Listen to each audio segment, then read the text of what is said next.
Un jour, un groupe d'explorateurs de l'océan Arctique s'est perdu à la mer.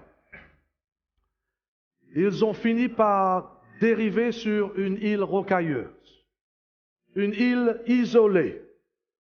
Ils venaient juste de finir leur dernière réserve de nourriture. Leur niveau de carburant était très bas. La température chutait rapidement et ils ont commencé à geler. Ils se sont préparés au pire à venir. Ils savaient que la mort pouvait frapper à n'importe quel moment. Mais juste à ce moment où ils allaient abandonner tout espoir, un des explorateurs remarqua de la fumée de l'horizon, à l'horizon. Quelqu'un d'entre nous a pu capter leur signal radio et ils étaient en chemin pour leur délivrer. En d'autres mots, mes bien-aimés, la délivrance s'approchait pour ce petit groupe-là. Car cette petite fumée à l'horizon fut suffisamment pour eux, pour leur encourager à tenir bon. Car bientôt, le cauchemar arrivera à sa fin. Bientôt, ils seront secourus par un bateau de la marine. Bientôt, ils seront de retour à la maison. Chers bien-aimés, chers amis, le dernier livre de la Bible, le livre de l'Apocalypse, nous dit aussi que le secours arrive. Le vrai secours arrive. Que la délivrance est en chemin, que ce long cauchemar du péché et de son effet mortel sur la race humaine viendra bientôt à sa fin. C'est ça ce que la Bible nous dit, que bientôt Jésus viendra nous libérer, car ce monde souffre. Ici, on va très bien comparé au monde en entier. Mais ce monde est en train de souffrir avec toutes ces calamités, tous ces cas de viol, tous ces cas de guerre, ces bruits de guerre. Les gens souffrent et l'Apocalypse est le livre qui nous démontre que bientôt nous serons à la maison. Bientôt Jésus va anéantir tout ce qu'on appelle le péché, le mal et Satan lui-même. Malheureusement, beaucoup de gens n'aiment pas ce livre de l'Apocalypse. Et pourtant, ce livre d'Apocalypse porte de l'espoir. C'est le secours. En fait, remarquons bien. Révélation, Apocalypse 1, le verset 1er, c'est un livre qui nous parle de qui? Ce qui nous révèle de qui? De Christ. Que Dieu lui a donné pour montrer à ses serviteurs les choses qui doivent arriver quoi? Bientôt. Le livre de l'Apocalypse, c'est un livre qui nous avertit ce qui va frapper notre monde juste avant que Jésus revienne.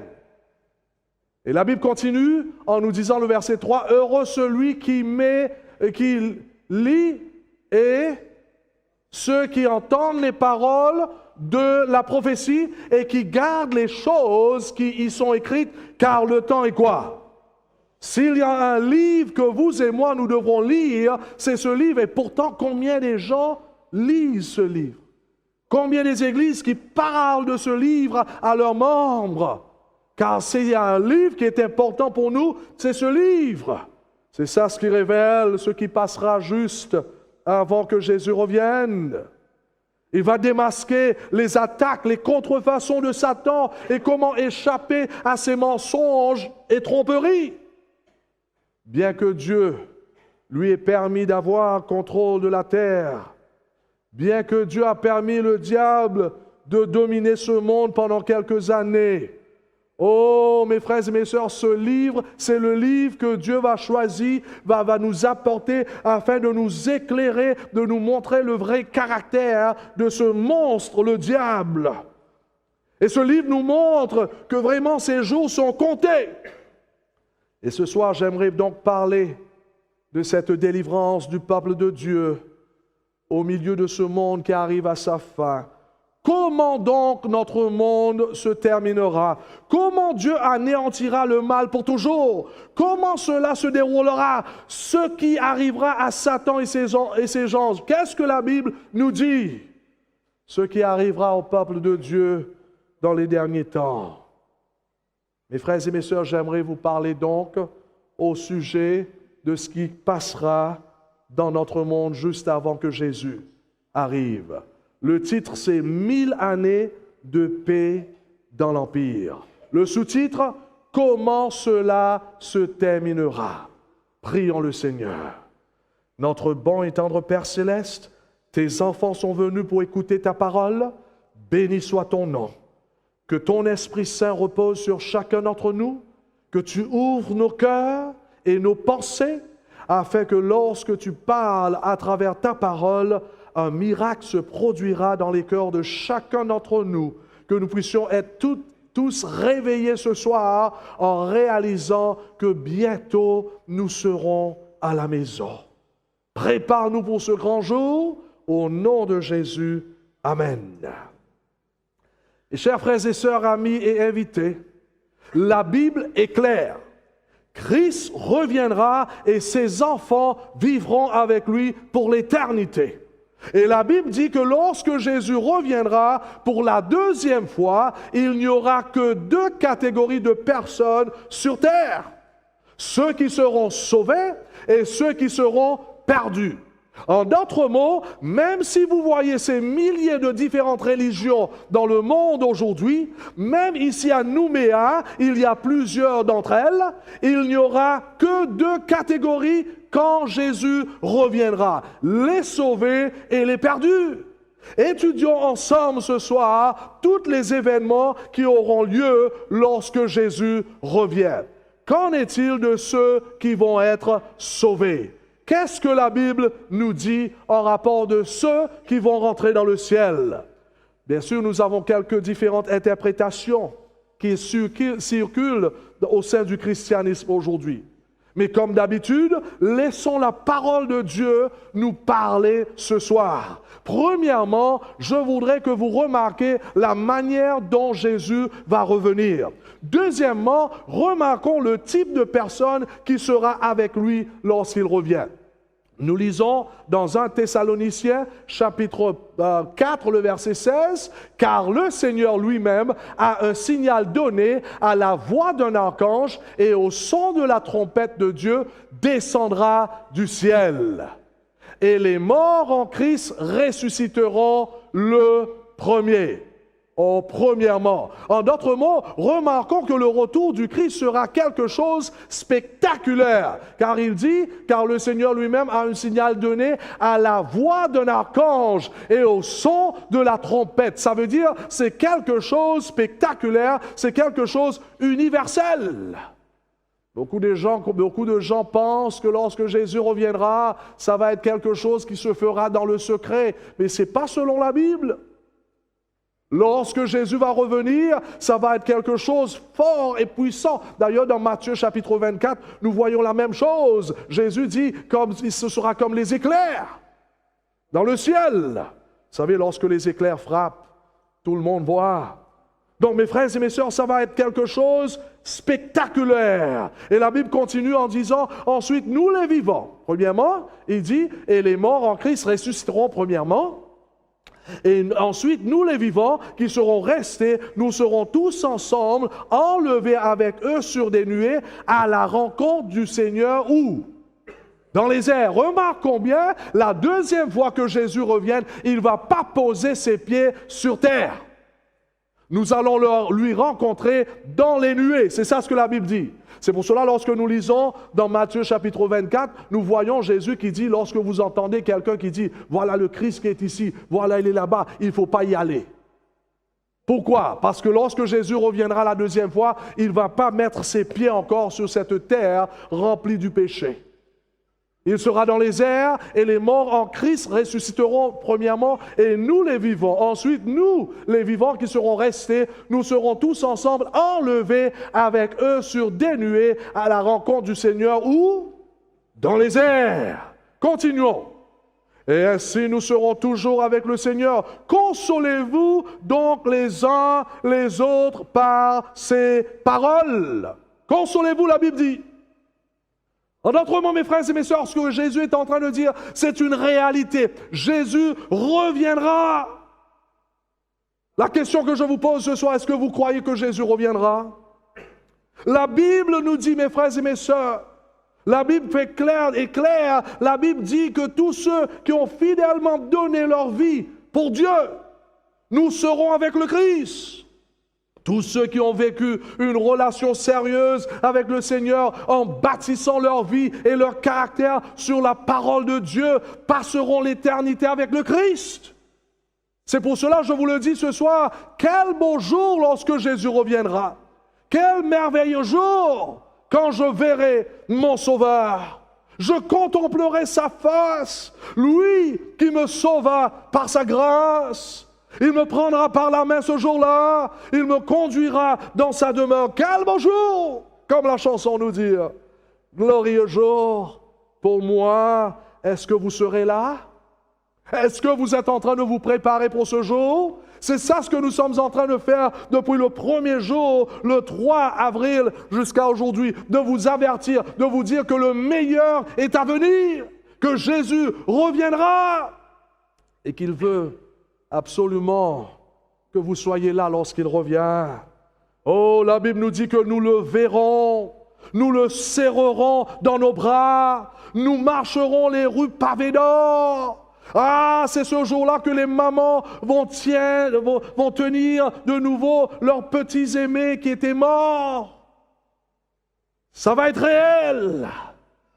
J'aimerais être là, comme je vous ai dit la dernière fois, de voir ma maman qui prend sa petite fille, ma soeur, qui était plus âgée que moi à cette époque. La Bible est claire.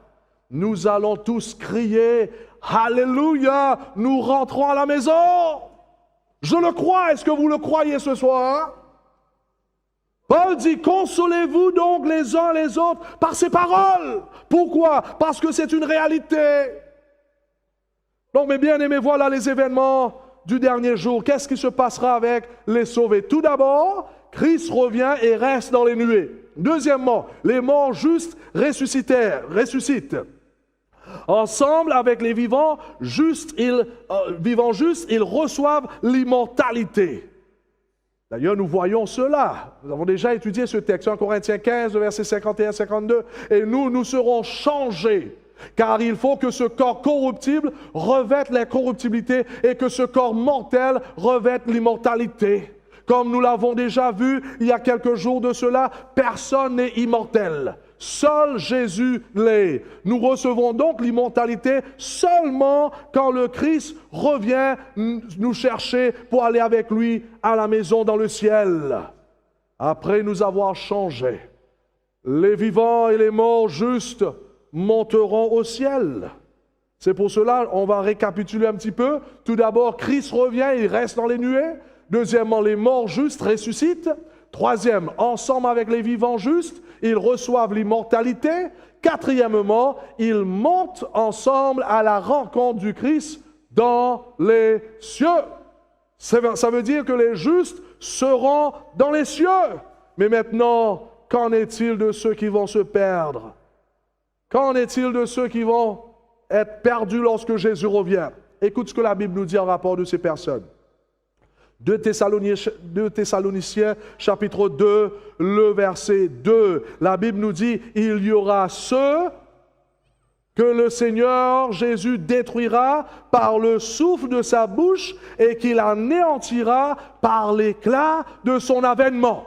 Donc, on a vu ceux qui vont être sauvés. Maintenant, qu'est-ce qui se passe avec ceux qui vont être perdus? Ils vont être détruits. Pour ceux qui sont vivants, ils vont être détruits par la gloire et l'éclat de l'avènement du Christ. Ça va leur détruire.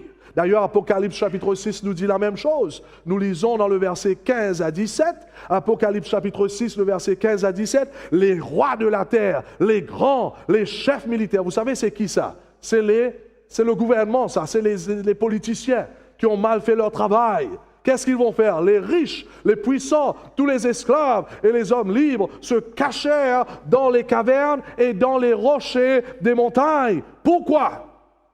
Là, la Bible nous dit, et il disait aux montagnes et aux rochers, tombez sur nous et cachez-nous devant la face de celui qui est assis sur le trône et devant la colère de l'agneau, car le grand jour de sa colère est venu et qui peut subsister? Oh, mes bien-aimés, la gloire de Dieu va consumer, va détruire les méchants. ceux qui sont vivants lorsque Jésus revient. D'ailleurs, selon le prophète Jérémie, il y aura beaucoup de ces gens-là.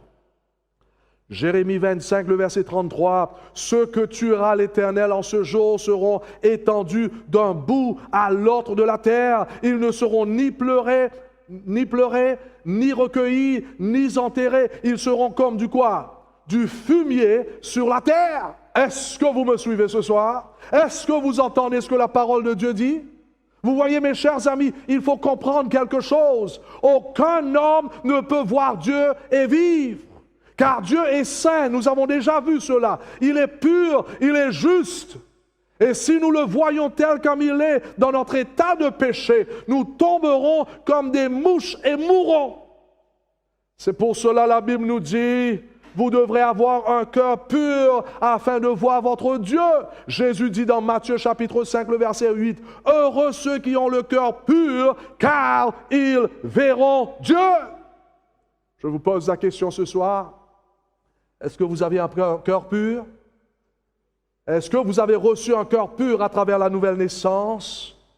Remarquons, mes frères et mes sœurs, amis et invités, ceux qui vont perdre le ciel. 1 Corinthiens chapitre 6. Ne savez-vous pas que ceux qui pratiquent l'injustice n'auront aucune part au royaume de Dieu? Ne vous y trompez pas, il n'y aura point de part dans l'héritage de ce royaume pour les fornicateurs. Qu'est-ce que c'est que les fornicateurs? Ce sont ceux qui vivent une vie avec quelqu'un d'autre hors du mariage. La vie du concubinage, c'est la vie d'un fornicateur. C'est pour cela, si aujourd'hui vous vivez avec quelqu'un sans le mariage, c'est condamné par la parole de Dieu étant qu'un péché. Ne savez-vous pas, donc Paul dit, que ceux qui pratiquent l'injustice n'auront qu'une part au royaume de Dieu. Ne vous y trompez pas, il n'y aura point de part dans l'héritage de ce royaume pour les fornicateurs, les idolâtres, les adultères, les perverses ou les homosexuels, ni pour les voleurs, les avares, pas plus que pour les ivrognes, les calomniateurs ou les malhonnêtes. C'est pourquoi aujourd'hui est le jour du salut. C'est le jour de se repentir. C'est le jour où vous et moi, nous devrons tourner nos yeux vers Dieu et dire, Seigneur, donne-moi un cœur nouveau. Donne-moi un cœur pur. Change mon cœur, Seigneur. Change mon état d'esprit. Change mon attitude. Change ma vie. Malheureusement, les méchants n'ont pas permis à Jésus de leur changer. Ils ont couru après le monde et ses plaisirs au lieu de chercher Dieu dans leur vie. Ils ont préféré de vivre dans le péché au lieu que de vivre pour la gloire de Dieu. Ils cherchaient de l'or et de l'argent au lieu de chercher le royaume de Dieu et sa justice. Qui êtes-vous ce soir? Et beaucoup parmi eux seront des membres de l'Église. Est-ce que vous m'avez entendu ce soir? Beaucoup de ceux qui vont perdre le ciel seront des gens qui ont déjà entendu la parole de Dieu, entendu la vérité. Malheureusement, ils ont eu une forme de la piété, mais leur cœur et caractère sont restés inconvertis. Ils étaient des croyants, ils allaient à l'église, mais malheureusement, ils étaient superficiels dans leur relation avec Dieu. Ah oui, mes bien-aimés, c'est ça le problème. Combien de temps des milliers de chrétiens qui vont à l'église, mais leur cœur est encore tortueux. Leur cœur est encore méchant. Leur cœur court après les choses de ce monde. Qu'en est-il de vous ce soir? Ah oui, ils ont eu leur chance de se repentir, de se faire baptiser, de commencer une nouvelle vie en Christ, mais ils ont refusé. Ils ont entendu message sur message de la repentance, mais au lieu d'obéir à la vérité, ils ont préféré le mensonge. Ils ont endurci leur cœur. Ils n'étaient pas des vrais disciples. Bien sûr, lorsqu'ils allaient à l'église, tout le monde pensait que c'était des vrais disciples. Mais Dieu voit le cœur. Mais Dieu juge la pensée de l'homme. Et maintenant, quand Jésus revient, ils sont détruits par la gloire de Dieu. Donc, qu'est-ce qui arrivera à ceux qui sont perdus? Événement du retour du Christ les perdus. Tout d'abord, les vivants méchants seront détruits par la gloire de Dieu. Les morts méchants, ils vont simplement rester dans leur tombe. Beaucoup de gens posent des questions aujourd'hui en rapport de ce qui se passera dans la fin des temps. Il y a des questions telles comme que se passe-t-il après le retour de Jésus? Quel est l'état de la terre lorsque Jésus revient? Qu'advient-il de Satan? Qu'advient-il de la planète Terre lorsque Jésus revient?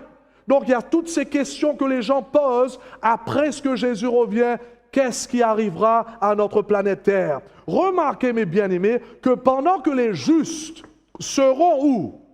Dans le ciel avec Jésus, Satan sera lié pour 1000 ans sur une terre désolée. Lisons ensemble d'Apocalypse, chapitre 20, et nous allons lire du verset 1er et à suivre.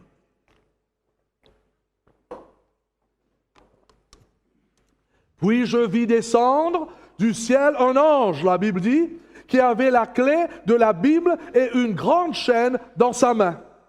Il saisit le dragon, le serpent ancien, qui était le diable et Satan, et il quoi? Le lia pour 1000 ans.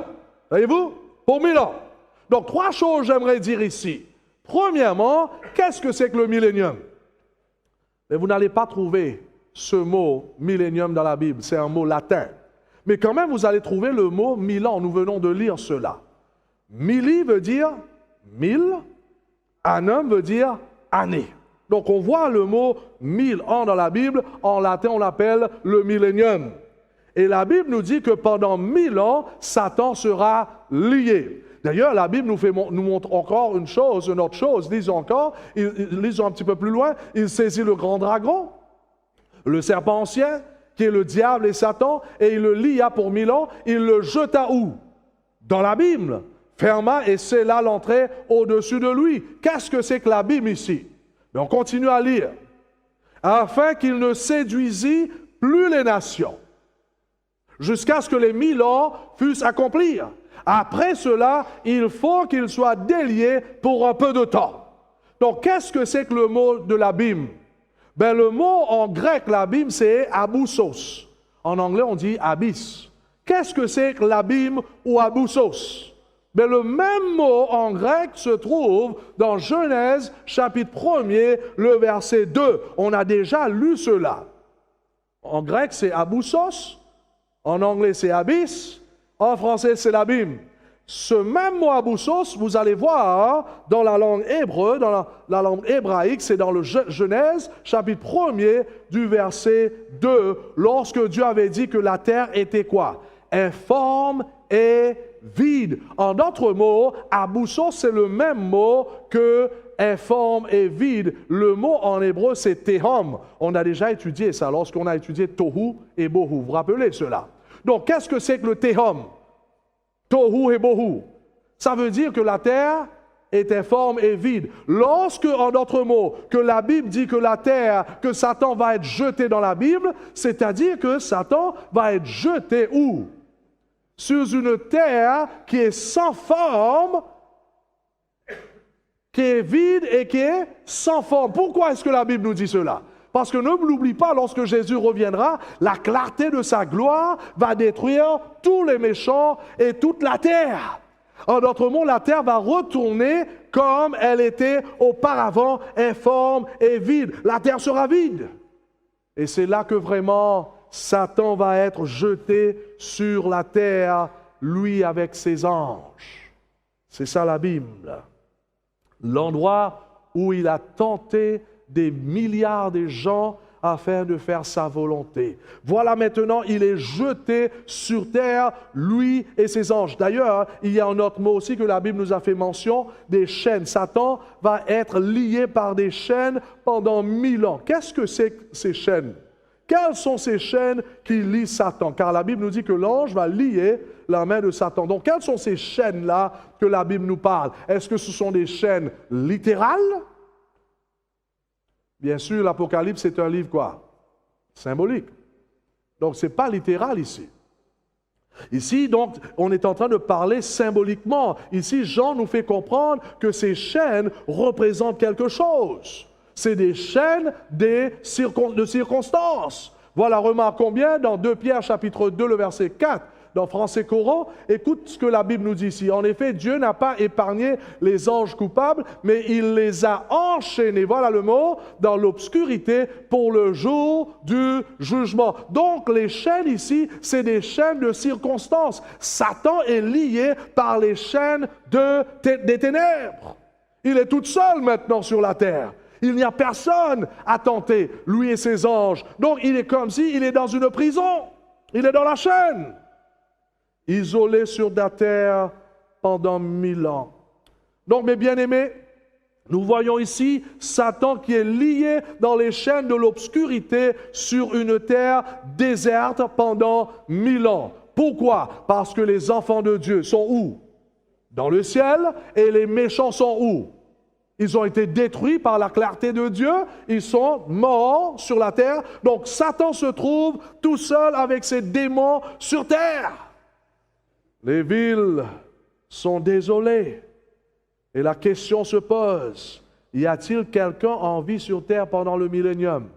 Et je viens de vous dire, mais laissons la Bible parler. Jérémie chapitre 4, le verset 23 et 24, écoute ce que le prophète dit.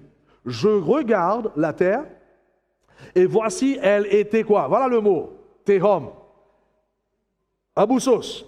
Je regarde la terre, et voici, elle était quoi? Informe et vide. Voilà, Aboussos. Et les cieux et leur lumière a disparu.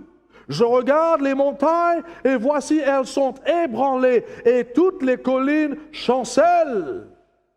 Je regarde, et voici, il n'y a point d'homme. Je regarde, la Bible continue, et voici, le Carmel est un désert, et toutes ces villes sont détruites devant l'Éternel, devant son ardente colère. Donc, mes bien-aimés, les villes seront dans la désolation lorsque Jésus revient. Oh, mes bien-aimés, beaucoup de gens réfèrent le millénium comme un temps de paix sur la terre. Combien de fois j'entends les gens qui disent ça? Un temps de prospérité sur la terre, où il n'y aura plus de haine, plus de guerre, plus de racisme. Tous les hommes et les femmes seront frères et sœurs. Laisse-moi vous dire, de telles choses ne se trouvent pas dans la Bible. Au lieu de cela, la Bible nous dit que pendant le millénium, le travail de Satan viendra à un arrêt. C'est ça ce que la Bible nous dit. Pour un moment, le péché cessera d'exister sur terre. Pour 1000 ans, Satan devrait arrêter son travail sale. Il cessera de tenter les gens parce qu'il n'aura personne à tenter.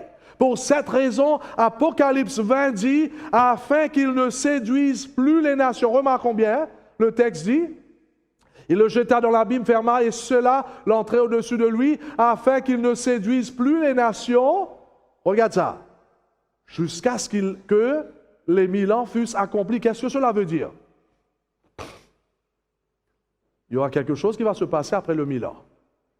Parce que la Bible dit jusqu'à ce que les 1000 ans soient accomplis. Après cela, il faut qu'ils soient déliés pour un peu de temps. Donc, mes bien-aimés, Satan sera comme dans une prison, comme je vous ai dit, pendant 1000 ans. Il est enchaîné. Car voyez-vous, le diable est toujours efficace quand il y a quelqu'un à tenter. C'est comme ça que Satan est. Son efficacité, sa liberté se trouve lorsqu'il trouve quelqu'un à utiliser, à tromper. Lorsqu'il trouve quelqu'un à commencer une guerre, commencer la bagarre à la maison. C'est comme ça que le diable travaille. Lorsqu'il peut tenter à quelqu'un de regarder des films sales, c'est comme ça que Satan travaille. Mais maintenant, il n'y a plus personne à utiliser, à tenter. Car les saints, c'est-à-dire les enfants de Dieu, sont au ciel. Les mauvais sont morts. Dieu lui donnera, en d'autres mots, 1000 ans pour contempler ce qu'il a fait à l'humanité. Toutes les destructions qu'il a apportées sur la terre, tous les crimes, les viols, les maladies, Dieu lui donnera 1000 ans afin qu'il puisse absorber réellement ce qu'il a fait. C'est pour cela, pendant 1000 ans, mes frères et mes sœurs, pendant le millénium, Les justes sont au ciel, ne rate pas cela, tandis que la terre est en ruine. La question qui vient, c'est ceci. Qu'advient-il des saints qui sont dans les cieux? Qu'est-ce que nous allons faire dans les cieux lorsque Jésus nous prendra? Mais nous lisons dans Apocalypse, chapitre 20, le verset 6 cette fois-ci. Regarde ce qui se passe avec les enfants de Dieu. Ils seront quoi? Sacrificateurs de Dieu et de Christ, et ils régneront avec le Christ pendant quoi? Avec lui pendant quoi? Remarquons bien ces détails. Nous n'allons pas être dans l'éternité pour toujours, mais pendant 1000 ans. C'est ça ce que la Bible dit. D'accord? Et la Bible continue en disant, « Et je vis des trônes, et à ceux qui s'y assirent furent donnés le pouvoir de juger. » En d'autres mots, il y aura le jugement qui se passera dans le ciel. Et ce sont les saints, les enfants de Dieu, qui vont juger. D'ailleurs, la Bible continue en disant, « Et des livres furent ouverts. » Pourquoi les livres? Est-ce que Dieu a besoin des livres afin qu'il puisse retenir des informations parce qu'il va oublier? En d'autres mots, durant le millénium, mes bien-aimés, Dieu répondra à toutes les questions. Pendant le millénium, Dieu va pouvoir répondre à toutes nos questions. Les questions au sujet de sa justice et de son amour seront répondues. Par exemple, les questions qui seront répondues, pourquoi Dieu a permis que certaines ont rentré dans le ciel et les autres sont morts en bas? Donc Dieu va vraiment répondre à toutes ces questions. C'est pour cela qu'il y aura ces livres. D'ailleurs, Paul dit, 1 Corinthiens chapitre 6, le verset 2 et 3, « Ne savez-vous pas que les saints jugeront le monde? Ne savez-vous pas que nous jugerons les anges? » Bien sûr, ici, quels anges il nous parle? Les anges déchus, les anges qui sont tombés. Et là, ici, donc, la Bible est claire, ce sont les enfants de Dieu qui vont juger les méchants. Et parmi ces gens-là, vous savez quoi? Parmi ces gens qui vont juger, il y a ceux qui ne sont jamais allés à l'école. Mais ils seront là. Ils vont juger. Il y aura ceux qui ont perdu leurs enfants, maltraités par leur mari à cause de leur foi, mais ils seront dans le ciel et c'est eux qui vont juger maintenant ces gens méchants. Il y aura ceux qui ont été licenciés dans leur travail, persécutés à cause de leur foi, mais la Bible nous dit, ils seront là. Tout d'un coup, Dieu va les mettre sur leur trône. Dieu va leur mettre une couronne sur la tête. Dieu mettra un livre entre leurs mains et Dieu leur dira, juge-les maintenant, c'est votre tour. Ceux qui vous ont donné des problèmes, c'est votre tour. La batterie. Ceux qui vous ont donné des difficultés, c'est le moment maintenant. C'est vous qui devrez juger. D'ailleurs, j'aimerais vous dire, il y aura 3 grandes surprises lorsque Jésus reviendra. Ne rate pas cela. 3 grandes surprises. Combien de grandes surprises? Est-ce que vous êtes là? Si vous êtes en train de dormir, réveillez-vous. 3 grandes surprises. Première surprise. Est-ce que vous suivez? La plus grande surprise, c'est ceci, que tu es arrivé là-bas, dans le ciel. Est-ce que vous suivez ou bien vous êtes là? Première surprise, merci mon frère, c'est que nous sommes arrivés. Nous sommes dans ce ciel si parfait, si beau. Et nous serons là-bas, vous savez comment? Par la grâce de Dieu. Non pas parce que nous sommes des gens qui sont bons, mais parce que nous avons accepté la grâce de Dieu. Nous avons reçu son pardon. Première surprise, c'est que lorsque nous serons là et lorsque nous allons regarder ce ciel, nous allons être choqués. C'est pas vrai? Un ciel extraordinaire qu'on n'a jamais vu. Un ciel si beau, si éternel. Deuxième surprise, est-ce que vous êtes là? Ceux que vous ne vous y attendez pas, ils sont là. Les gens que vous pensez qui ne seraient pas là, vous regardez, wow, qu'est-ce qu'il fait là, lui? Est-ce que vous me suivez?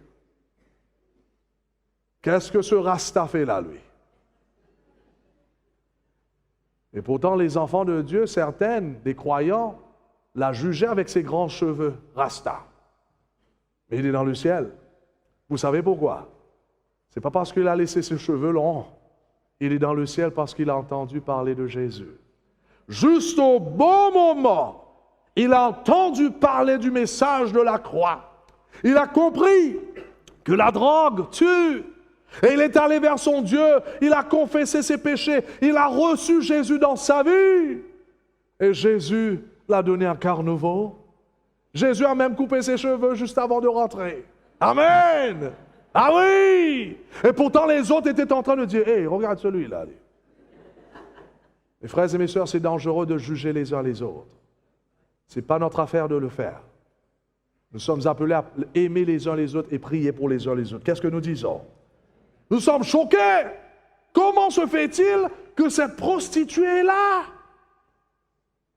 D'ailleurs, elle venait à l'église avec ses petits jupes courts et tous les autres regardaient. Tous les autres commençaient à chuchoter avec les longs trucs dans les oreilles. Ah, regarde là, la lèvre qui est plus rouge que la mienne. Elle est là. Et on se pose la question, comment se fait-il qu'elle est là? Mais parce qu'elle a rencontré Jésus juste à temps. Lorsque l'Église l'a rejeté, Jésus l'a pris dans ses bras.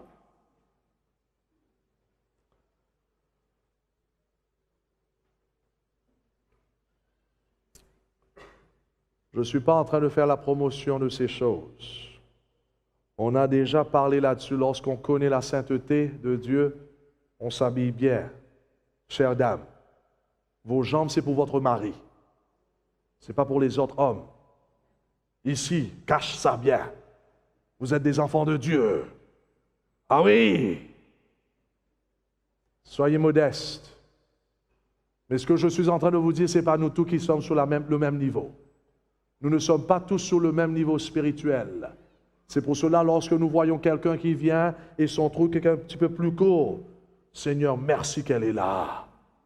Juge pas!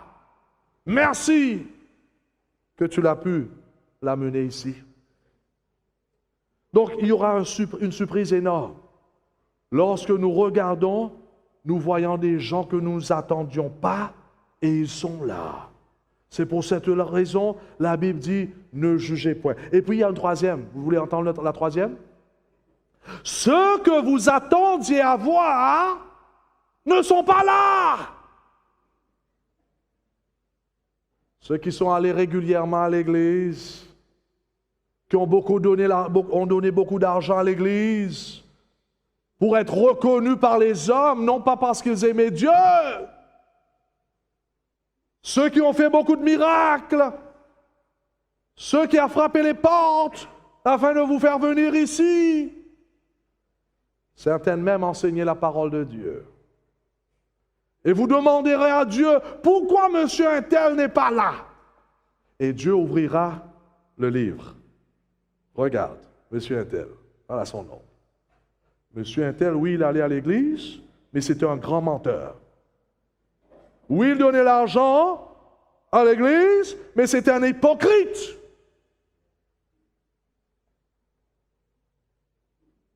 Pas étonnant que Paul dit aujourd'hui, nous lisons, c'est pourquoi ne jugez de rien avant le temps, jusqu'à ce que vienne le Seigneur qui mettra en lumière ce qui est quoi? Caché dans les ténèbres et qui manifestera les desseins des cœurs.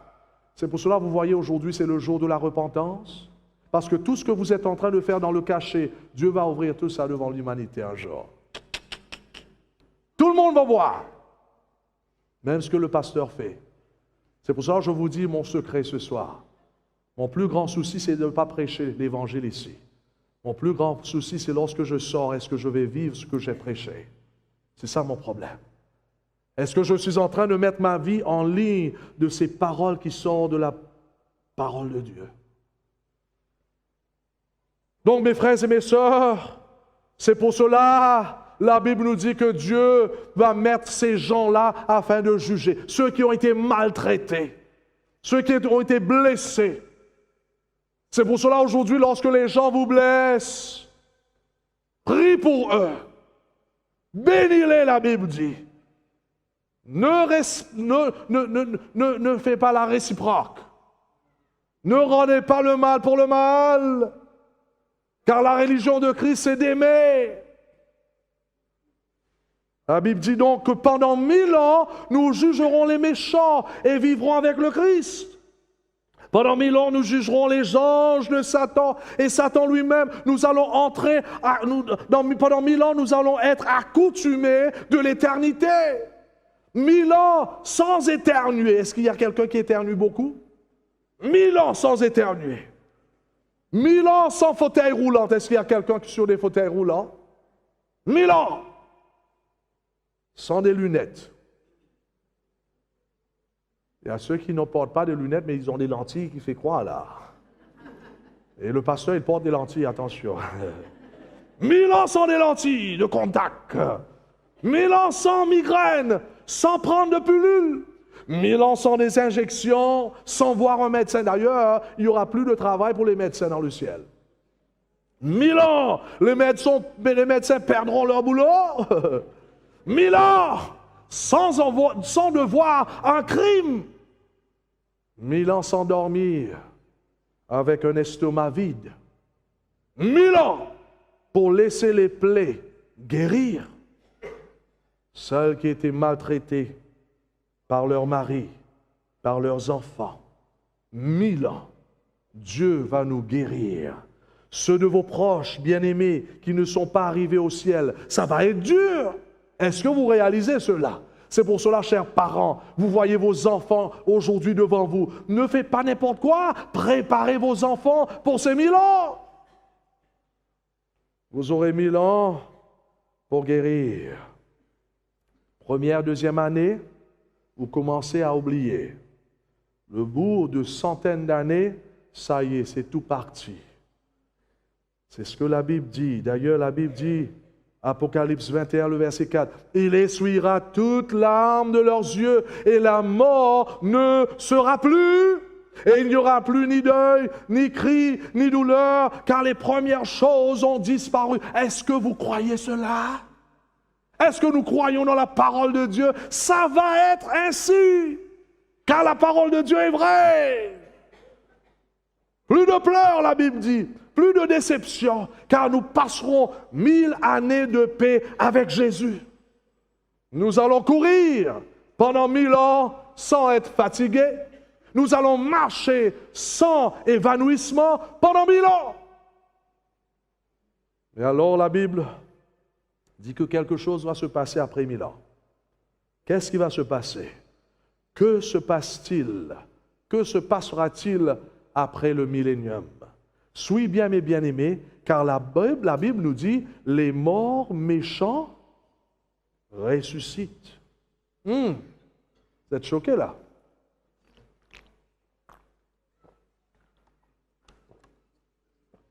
Écoute ce que la Bible dit. Nous allons lire maintenant dans Apocalypse 20, le verset 5. Nous sommes encore dans l'Apocalypse 20. Les autres morts ne revinrent point à la vie jusqu'à ce que les 1000 ans puissent, quoi? Accomplir. La Bible appelle cela la deuxième résurrection. D'autres mots, après le 1000 ans, qu'est-ce qui va se passer avec les morts? Ils vont ressusciter. C'est ça ce que la Bible dit. Hein? Les autres morts ne reviennent point à la vie jusqu'à ce que les 1000 ans puissent accomplir. Et la Bible déclare cela comme la deuxième résurrection. Rappelez-vous qu'il y avait une première résurrection, c'était quand? Lorsque Jésus est venu, vous vous rappelez? Les morts qui étaient en Christ étaient quoi? Ressuscités. Donc, avant le 1000 ans, il y avait la première résurrection, ceux qui allaient au ciel avec Jésus. Après le 1000 ans, deuxième résurrection, ce sont les méchants qui se ressuscitent. Voyez-vous les deux résurrections? Et finalement, qu'est-ce qui se passe? Deux résurrections. D'ailleurs, Jésus va parler de ces deux résurrections. Jean chapitre 5, le verset 28 et 29. Ne vous étonnez pas de cela, car l'heure vient où tous ceux qui sont dans les sépulcres entendront sa voix et en sortiront. Combien qui vont entendre? Tous ceux qui sont dans les sépulcres entendront sa voix et quoi? Donc tout le monde, ne rate pas cela. Tout le monde qui sont morts vont être ressuscités, surtout les méchants, parce que les vivants, les bons qui étaient morts étaient déjà ressuscités avant que Jésus, lorsque Jésus était venu dans les nuées. Maintenant, là, il nous dit que tous ceux qui sont dans les sépulcres entendront sa voix et en sortiront. Ceux qui auront fait le bien ressusciteront pour la vie, ça c'est la première résurrection, on a déjà vu. Mais ceux qui auront fait le mal ressusciteront pour le jugement. Deux résurrections, la résurrection de la vie et la résurrection de la mort. Et nous voyons cela ici. Avant le millénium, lorsque Jésus revient, ceux qui étaient en Christ, qui vivaient sa parole, voilà, ils sont ressuscités. Ils montent dans les cieux pendant 1000 ans, tandis qu'après 1000 ans, il y aura une autre résurrection. Les méchants qui étaient morts, ils vont être ressuscités. Est-ce que vous voyez cela? Pas étonnant pourquoi Jean dit « Heureux et saints ceux qui ont part à la première résurrection ». Pourquoi? La seconde mort n'a point de pouvoir sur eux.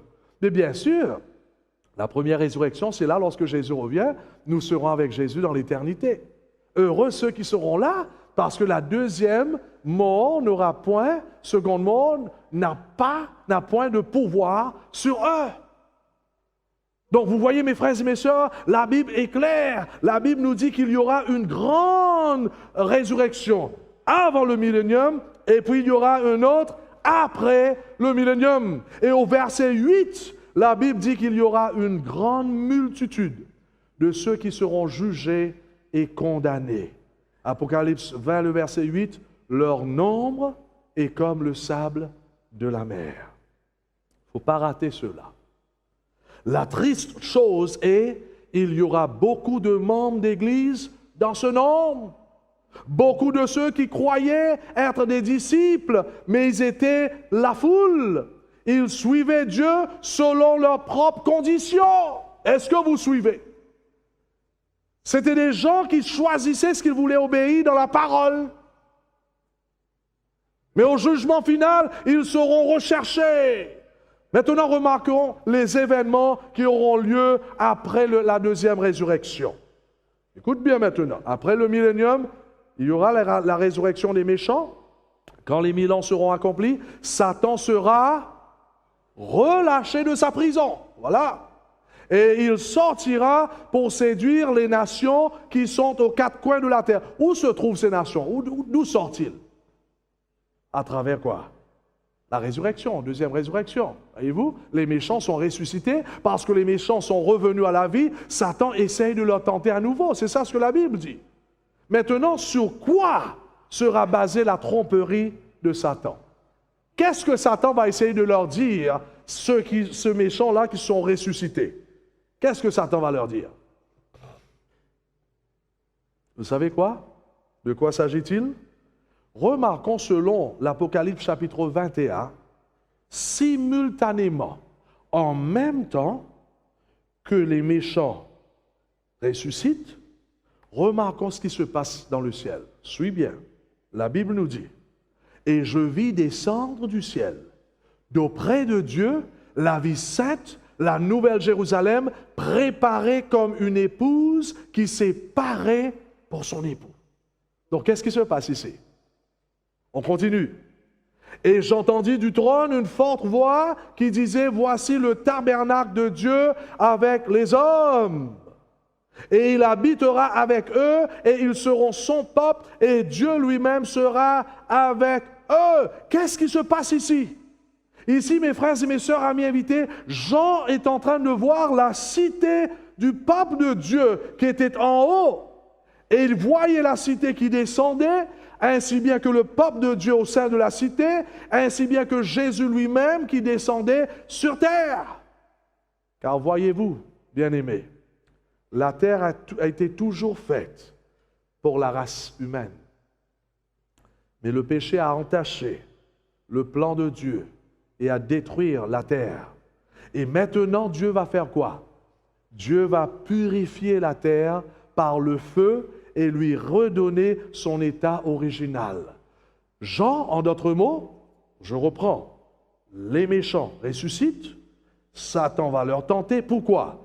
Parce que la nouvelle Jérusalem qui était en haut descend sur la terre. C'est ça ce que la Bible dit. Voyez-vous? Et Jésus est au milieu de la cité, les enfants de Dieu sont au milieu de la cité. Pourquoi est-ce que la nouvelle Jérusalem descend sur terre?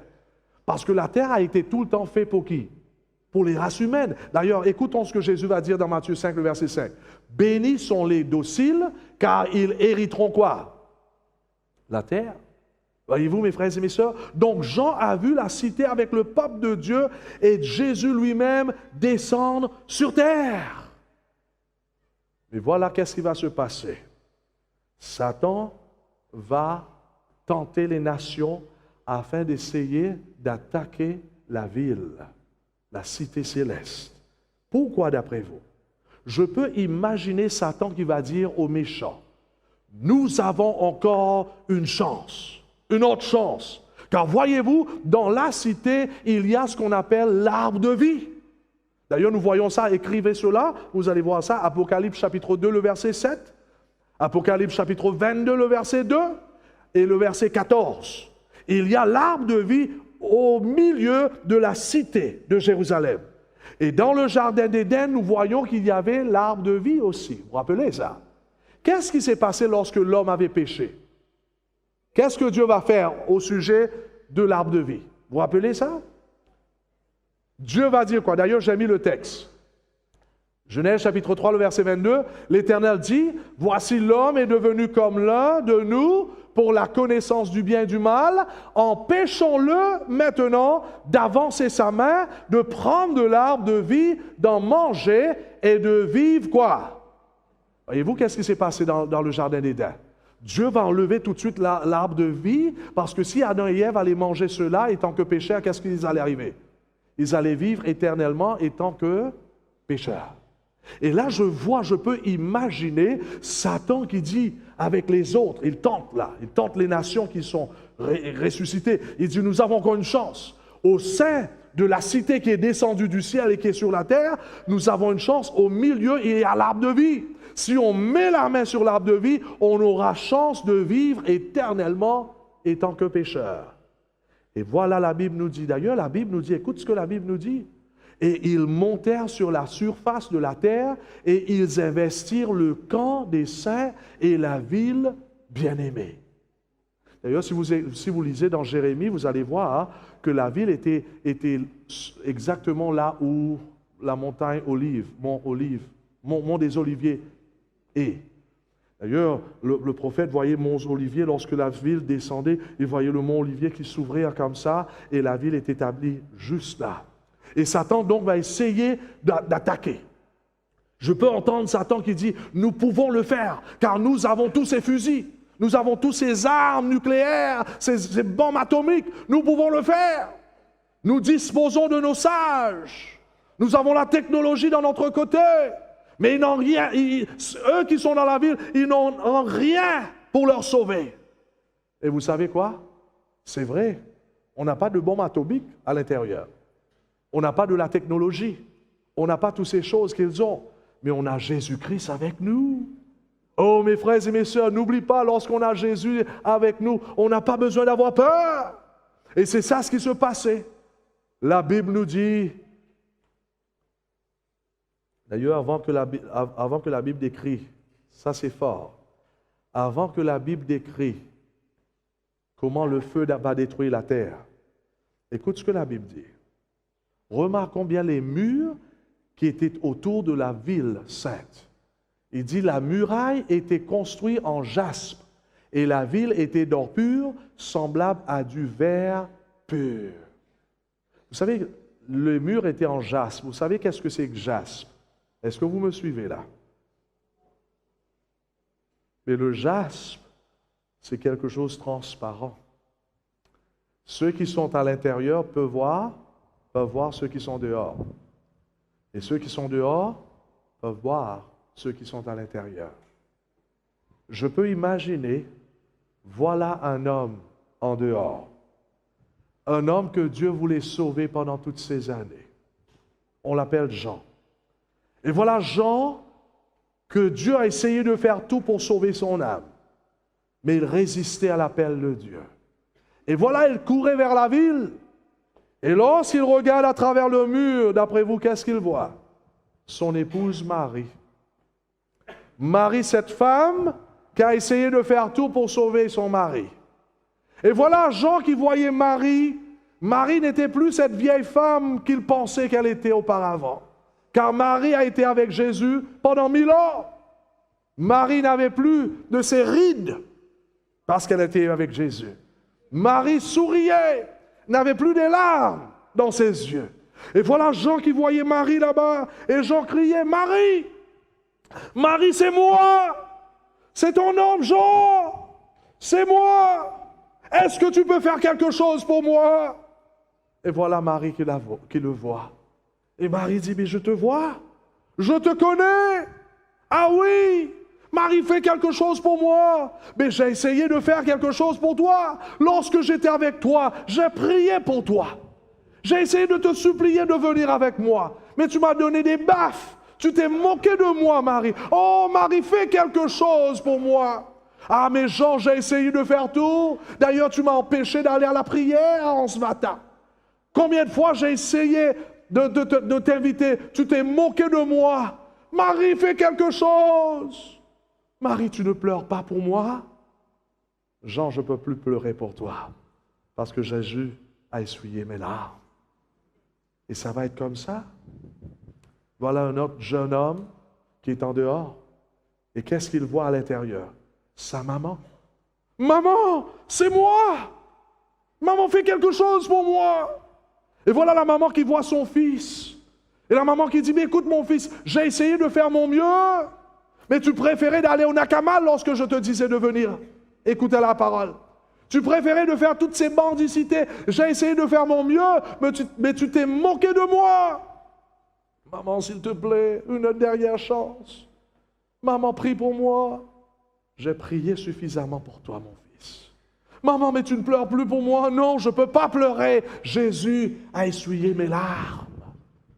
Mes frères et mes sœurs, amis invités, ça va être comme ça lorsque Jésus revient. Ça va être dur. Mais ça va être le cas. C'est pour cela aujourd'hui, c'est le jour du salut. La Bible nous dit, mes frères et mes sœurs, le moment où vraiment tout cela se déroulait, et voilà tout d'un coup, la Bible nous fait comprendre, à un moment donné, le feu descendir du ciel et dévorera tout. Mais un feu descendit du ciel et les dévorera. Ça va être comme si, parce que n'oublie pas, la Sainte Ville va être sur terre quelque part. Le feu va frapper partout, sauf quoi? Sauf la cité de Dieu.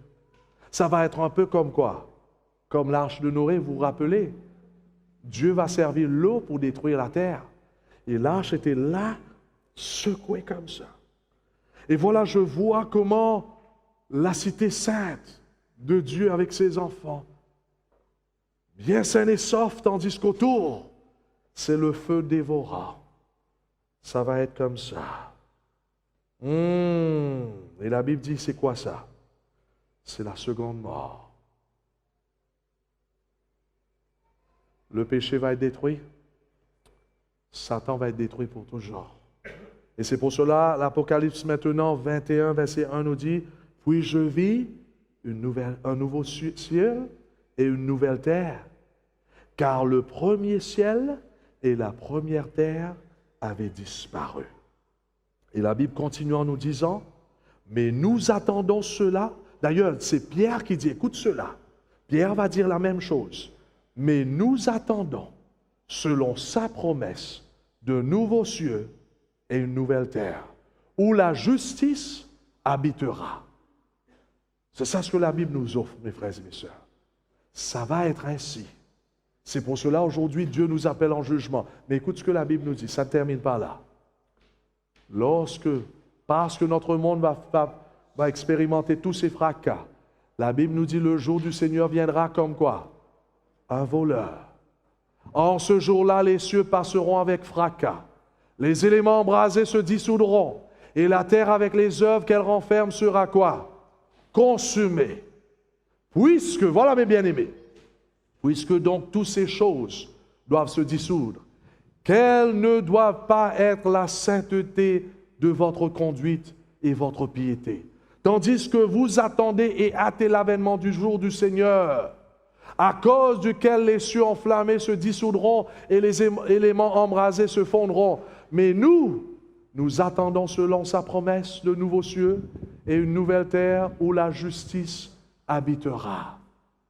C'est pourquoi, bien-aimés, en attendant ces choses, appliquez-vous à être trouvés par lui sans tache et irrépréhensibles dans la paix. Mes frères et mes sœurs, amis invités, la raison que nous avons été là pendant ces 3 semaines, c'est parce que Dieu veut que nous soyons avec lui absolument.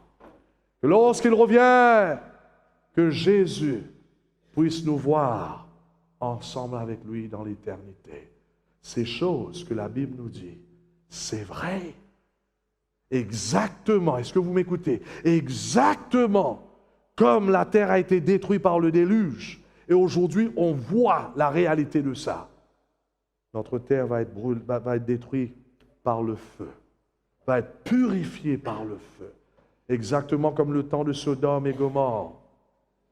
Dieu va détruire ces 2 villes à cause de leur péché. Dieu aussi va faire la même chose. Aujourd'hui, Dieu nous appelle à la repentance. Dieu nous appelle à trouver ce cœur pur. Quelle est votre réponse? Demain, il y aura ce grand baptême. Pour tous ceux qui n'ont jamais donné leur vie à Jésus, ce soir, Christ vous appelle. Donne-moi ton cœur. Laisse-moi rentrer dans ta vie. Commençons à bâtir notre vie sur sa parole. Commençons à obéir à la parole de Dieu par la grâce de Dieu. Fais que ses commandements deviennent notre délice. Dieu nous appelle. Ce n'est pas par hasard que nous sommes là. Pour vous qui écoutez à la maison, ce n'est pas par hasard. Dieu nous invite à se donner à lui avant qu'il sera trop tard. Quelle est votre réponse? Quelle est votre réponse? Pour ceux qui aimeraient se faire baptiser, n'hésitez pas, nous avons des cartes à vous donner. Ceux qui n'ont pas encore pris la carte, n'ont pas encore mis votre nom, nous voulons que vous faites cela pour votre bien, car le temps est court. Jésus revient bientôt. Est-ce que vous serez là lorsqu'il revient? Quelle résurrection est-ce que vous serez dedans? La première ou la deuxième? Nous allons chanter un chant présentement. Un groupe va chanter le chant. Entre tes mains, j'abandonne. Pour ceux qui veulent se préparer pour le ciel, pour ceux qui veulent se donner à Jésus-Christ, pour ceux qui veulent se faire baptiser avant qu'il sera trop tard, j'aimerais vous demander de se mettre debout et nous allons prier pour vous. D'accord? Car Jésus passe. Jésus vous appelle. Jésus vous dit, n'attends pas au lendemain. Aujourd'hui, c'est le jour du salut.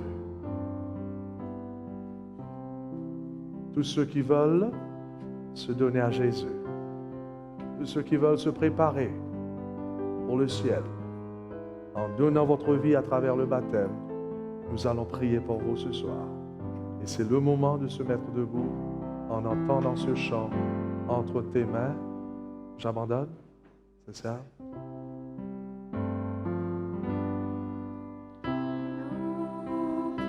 Amen. Je vois les gens qui se mettent debout. Dieu soit loué. Dieu soit loué. Tous ceux qui veulent se faire baptiser demain, qui veulent donner leur vie à Jésus, sentez-vous libre de se mettre debout. Amen. Dieu soit loué. Dieu soit loué. Dieu soit loué. Amen. Il y a encore des autres personnes qui n'ont pas donné leur cœur à Jésus à travers le baptême. C'est le moment de se mettre debout. Et dit, j'aimerais me donner au Seigneur. J'aimerais me préparer pour le ciel. C'est le moment de se mettre debout. N'hésite pas. C'est Dieu qui vous appelle.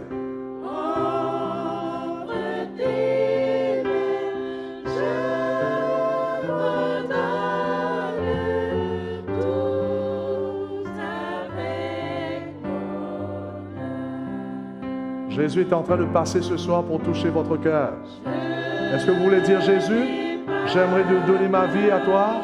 Dieu soit loué. Je vois les autres qui se mettent debout. Dieu soit loué.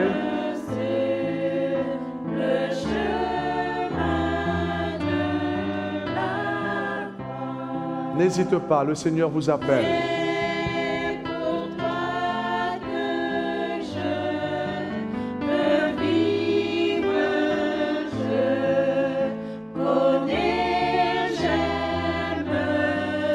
Nous allons faire une prière pour vous. Donc tous ceux qui se mettent debout pour le baptême, s'il vous plaît, viens ici, on va prier pour vous. Faites votre chemin ici. Avançons-nous. On va prier pour vous. Faites de place un petit peu. Hein? Avance un petit peu.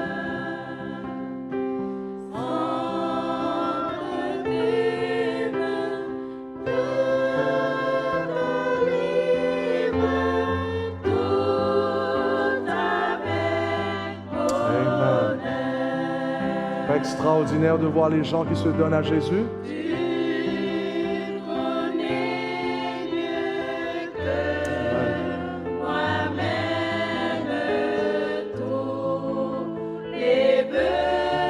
Il y a encore qui veulent se faire baptiser. Vous savez que le Seigneur vous appelle ce soir. Vous avez vécu dans le péché. Et Jésus est en train de vous dire, donne-moi ton cœur avant que ce sera trop tard. Est-ce que vous voulez venir devant et dire, je veux donner ma vie à Jésus? C'est le moment de venir. N'hésite pas. Vous faites cela pour Dieu. Dieu soit loué. Je vois les autres qui viennent encore. Ne repousse pas pour cela pour plus tard, car on ne sait pas qu'est-ce qui peut vous arriver plus tard. Viens à Jésus. Donne votre cœur à Dieu.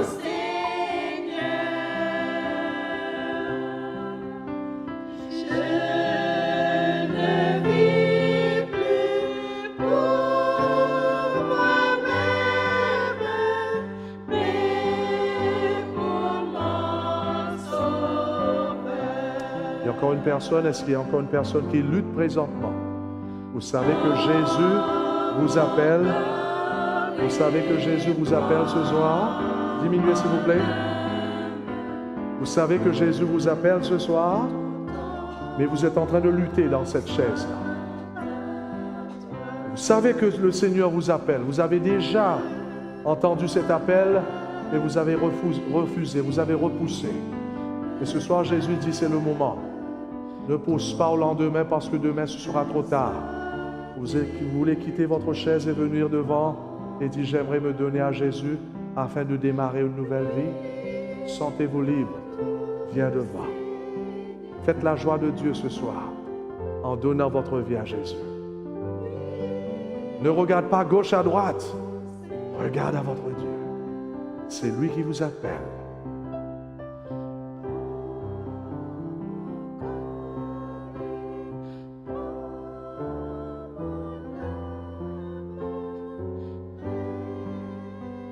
On chante, on continue à chanter.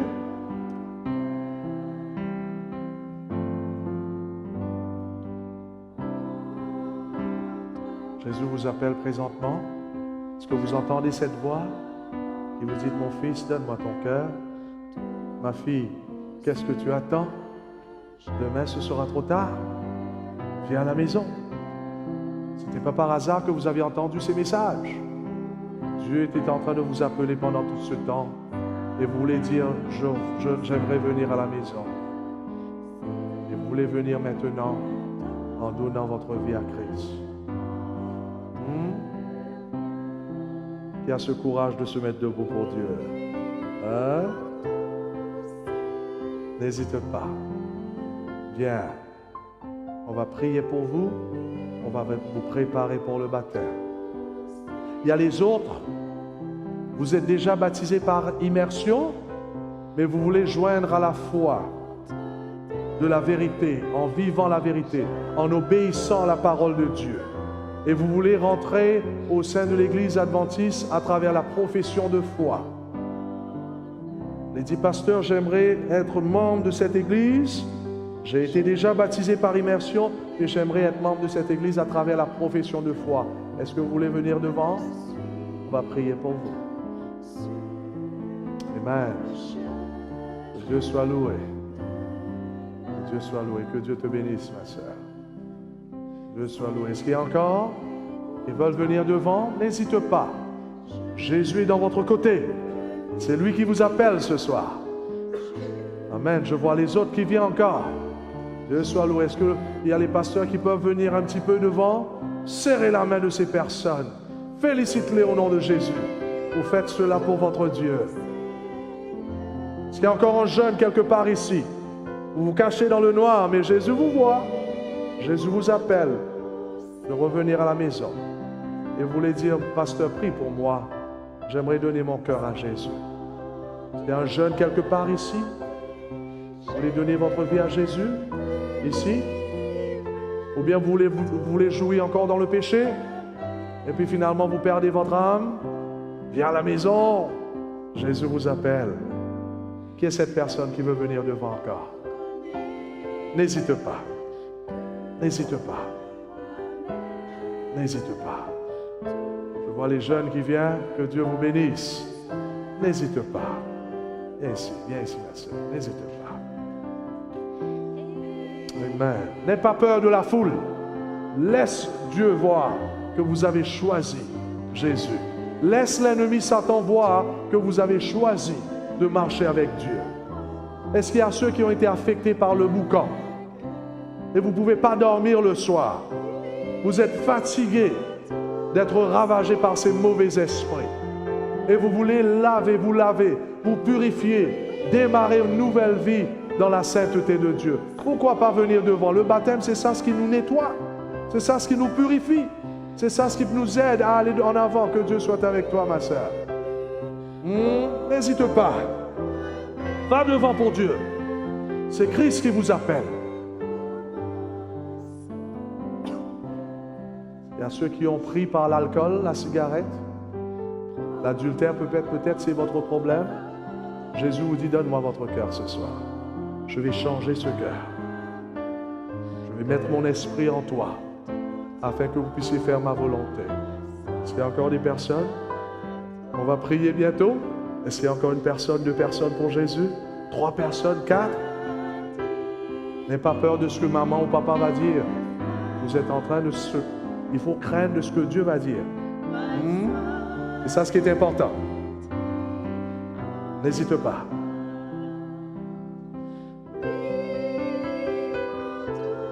Seigneur, oui, prends tout, Seigneur. Je vois, il y a encore des personnes qui viennent devant. N'hésite pas, c'est pour Dieu et c'est pour vous. C'est de votre liberté tout ça.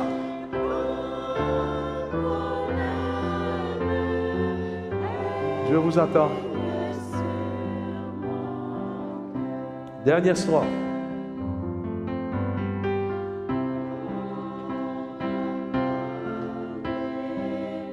Plus fort, s'il vous plaît, dernière strophe.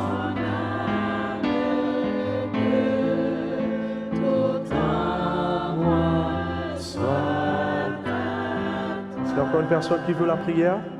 Vous savez que Jésus vous appelle? Vous avez vécu une vie dans le péché? Et à ceux, par exemple, vous avez appris pas mal de vérités pendant ces soirées. Et vous savez que Dieu vous appelle maintenant afin de vivre ces vérités-là. N'hésitez pas, viens devant. On va prier pour vous. Oui, prends tout, Seigneur.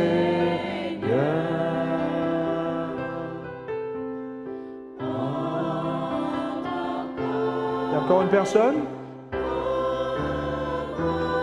Dieu soit loué. Dieu soit loué. N'hésite pas. C'est encore une autre? Vous voulez donner votre vie à Jésus? C'est le moment. Meilleure chose que vous pouvez faire pour votre vie. J'aimerais demander à Pasteur Couty, il est encore là?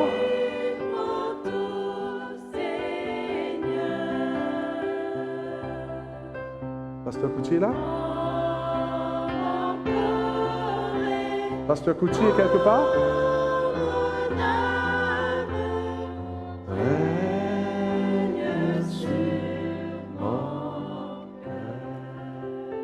Est-ce qu'il y a des gens...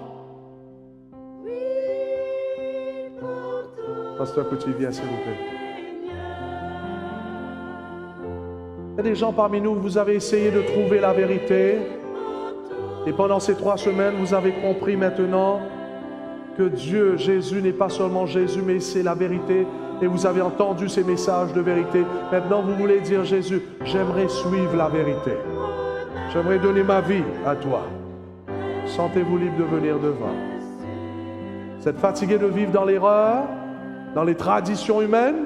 Maintenant, vous voulez vraiment commencer à vivre dans la vérité de Dieu. Sentez-vous libre de venir devant. Nous allons prier pour vous. D'accord? Nous allons prendre le micro qui est quelque part ici.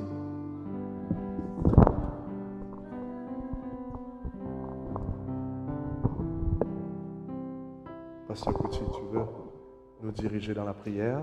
Tandis que pour les autres, tranquillement, on peut baisser la tête. S'il y a quelqu'un qui sent qu'il devrait quitter l'endroit pour venir devant, sentez-vous libre.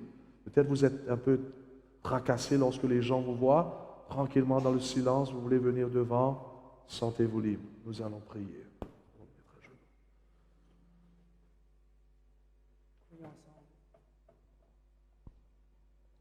Seigneur, notre Dieu,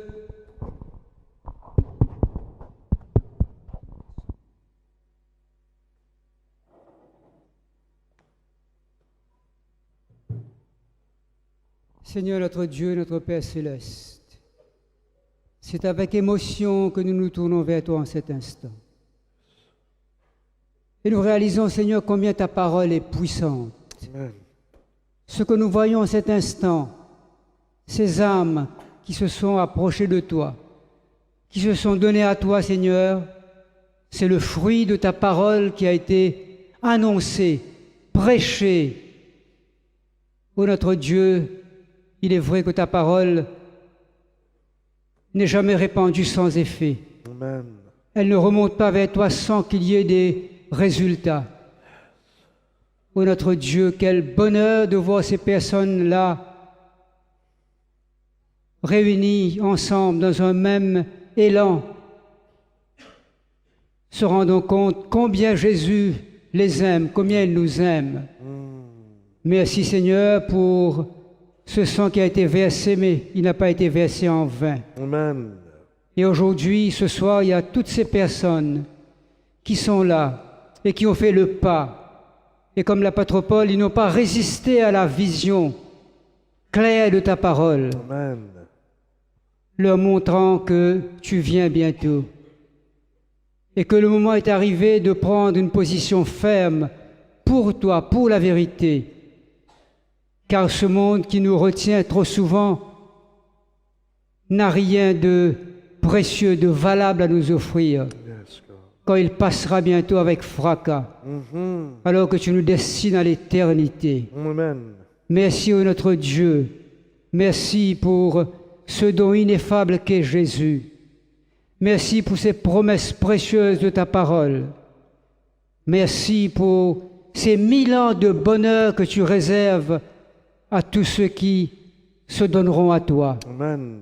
Parce que je sais que parmi ces personnes qui sont là, qui ne se sont pas levées, ne se sont pas manifestées, il y en a beaucoup qui, au fond de leur cœur, ont déjà pris la décision. Yes. Elles sont en train de mûrir leur décision. Amen. Je te demande, Seigneur, seulement qu'elles n'attendent pas trop longtemps. Oh, yes, God. Parce que la vie est tellement brève. Yes. Nous ne savons pas de quoi demain sera fait. Le lendemain ne nous appartient pas. Yes, C'est God. pour ça que la Bible dit toujours, aujourd'hui, si vous entendez sa voix, Non, du Seigneur. n'endurcissez pas vos cœurs. Ô fasse, Seigneur, dans ta grâce, que bientôt, ces personnes qui sont en train de réfléchir, qui sont dans la vallée de la décision, puissent-elles aussi bientôt prendre la décision, car nous savons que ton retour est proche, à la Amen. porte. Yes. Une grande question a été soulevée ce soir à propos de ces 1000 ans de paix. Et cette question, j'aimerais la proposer, Seigneur, à tous ceux et à toutes celles qui n'ont pas encore pris de décision. Où passerons-nous le millénium? Yes. Sera-ce sous la terre ou dans le ciel, où nous jugerons les mauvais anges et les méchants? Ô Seigneur, aie pitié de toutes ces personnes qui n'ont pas encore pris la décision. Parle à leur cœur ce soir, Amen. qu'elles puissent profiter de cette nuit pour réfléchir. Amen.